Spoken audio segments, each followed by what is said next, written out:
And some people come to Earth and they want to experience a very earthly kind of experience and very physical experience. And while others choose to explore the universe and the spirit realms, is there any preference for souls to decide what they want to experience? Or what is that based on? Why are some people choosing one thing and others the other? Why do you choose what you do, and why do others choose what they do? It's personal preference. It's what you believe you need for your own growth, for your own experience. There's no other outside preference that determines this. It's always up to you to determine what it is you believe you need next. Okay. And you said that angels are the first reflection of all that is. Does that mean on a very high level that we as individuals contain the consciousness of the angels? Yes, and you are contained in the consciousness of angels. And one person was asking about interacting with all that is, like, do we have a different experience of all that is than the Essassani beings do? And same thing for angels. Do they have a completely different perspective of all that is than we do? I would think that would be relatively self-evident. Of course Right. They do, because they're on a different level and see things in different ways. So how about for your society, the way that you experience all that is versus us as humans at our level? Well, as we said, our daily experience is as if walking through different dimensions, as if dreaming while awake. We experience multiple realities simultaneously and can keep it all in order, because that's the way we function at this particular point in our evolutionary space. So it's similar to the idea of recognizing that there may be different levels or representations or collectives that exist that might represent oversouls and angels and what have you. And we interact with them according to the synchronism in our society that determines when and where it's appropriate to do so. But we still experience most everything as a kind of dreamlike collective that allows us to extract whatever information we require at that moment as individuals from the collective that we're interacting with. And this person here is saying that I'm amazed by you as quasi-physical beings being able to keep a balance between the conscious energy state and a persona state. So by following your teachings, I had an experience that is beyond the best thing my mind could ever imagine. And I'm curious, how do you balance the two states so well? Once I'm in a state of love, it is very challenging for me to use the perspective of my ego. Does this make sense to you? Yes. Well, the simple answer is practice, like anything. The more you do it, the better you get at it. Our civilization at this point in its evolutionary path has been doing it for so long that it's actually more of a challenge for us to not do that, to not be in that state of balance. We actually have to really try hard to get out of balance at this point, because there's a momentum, there's an inertia to the idea of something you do over and over and over again. But don't necessarily judge the ego itself as negative. You can maintain the idea of a persona, which is all the ego is, keeping you focused in physical reality, and still experience the great connections and balance of unconditional love of all that is through the interpretation that is appropriate for physical reality. So it's not about getting rid of the ego, it's about allowing the ego to simply act as a conduit in the way that's appropriate for the physical ego to do so, to experience unconditional love and connection of everything in life, in physical terms. And this person is saying, I love ETs like crazy. I talk about ETs all day. It's my total passion. I feel my heart is expanded a lot, and I feel such deep love. Why do I love ETs? What's going on? Well, again, you recognize the connection to other selves, other parallel realities that your greater consciousness is connected to. It's also an expression of self-love, that you're willing to open up to more of yourself in that way. And more of your total self will contain the idea of extraterrestrial or extra-dimensional expressions of consciousness, just as it contains expressions of spirit as well. So you're just connecting to more of yourself and falling in love with yourself in different ways. Okay. And this person was saying, you've mentioned that diseases are caused by distorted beliefs. I don't think you used the word distorted, but that's the one they use. Fear-based, negative, yes. And they're saying that when they were 3 years old, they got tuberculosis and they almost died. Yes. What beliefs could I have had at that time that would give me such a disease? Was it infectious, like tuberculosis, something that I wanted to experience, or is it just a disease? Well, first and foremost, this is a multi-layered question. Remember that souls can actually come into physical reality with a theme of exploration already at hand.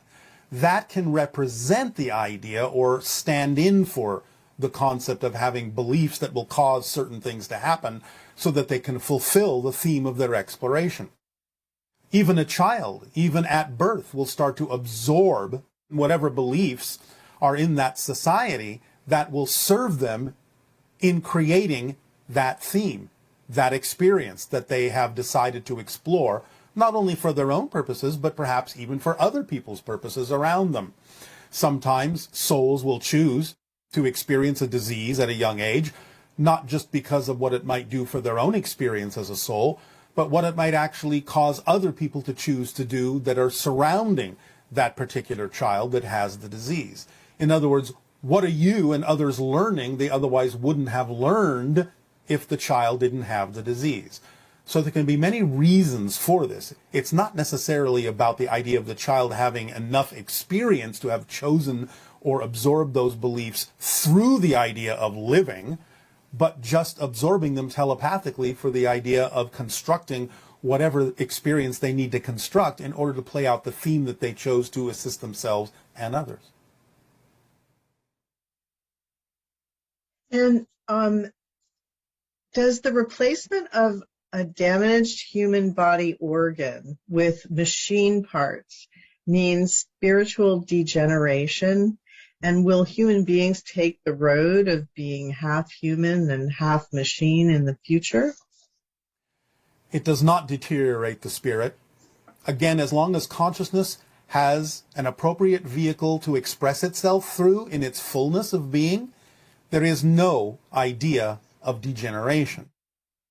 The idea of being human doesn't necessarily mean that you cannot have what you would call artificial machine parts. It's all about the collective whole of what expression is capable coming through the idea of an organic or a synthetic particular construct. So it's really all about the ability of those parts still allowing for the fullest expression of the consciousness that would be there even if the being was wholly organic. Remember, even organics are a different form of construction, a different form of machine. The materials are not so much the issue as it is what the materials are capable of allowing the consciousness to express. You can have a fully synthetic being that expresses full consciousness. Is that being human? It depends on what you refer to as human. But is it a full expression of consciousness like any other conscious being? Yes, it can be. And therefore it may be irrelevant as to whether it's technically human or not. Okay, and can you help us understand a little more about the idea of eating meat and plants on this planet and whether or not the negative effects that are caused by eating meat on our environment indicates that in order to be a more evolved being, you need to give that up, or is it actually necessary for us at this stage in development? Again, a very generalized question, still based on the idea that it's important to look at every individual and what they truly need. Some individuals may still require the absorption of meat protein. Many may not. And yes, in general, it's usually representative of a higher vibration to eat things that, in your terms, are less dense or created through more negative means, which can create a more negative vibration in those substances.